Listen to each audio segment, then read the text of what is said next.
பெரிய ஹீரோக்கள் முதல்ல டைரக்டர் சொன்னபடி கேட்டு நடிச்சாங்கன்னா போதும். ஓகே. இவங்க சொன்னபடி டைரக்டர் கேட்கணும்னு நினைக்கக்கூடாது. இவங்களே தான் கதையை கெடுக்கிறது.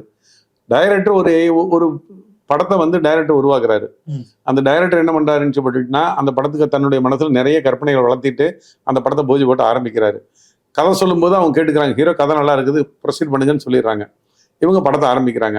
ஆரம்பிச்சுன்னு ஹீரோக்களுடைய தலையீடு ரொம்ப ரொம்ப அதிகம் இன்னைக்கு தமிழ் சினிமா இண்டஸ்ட்ரியில.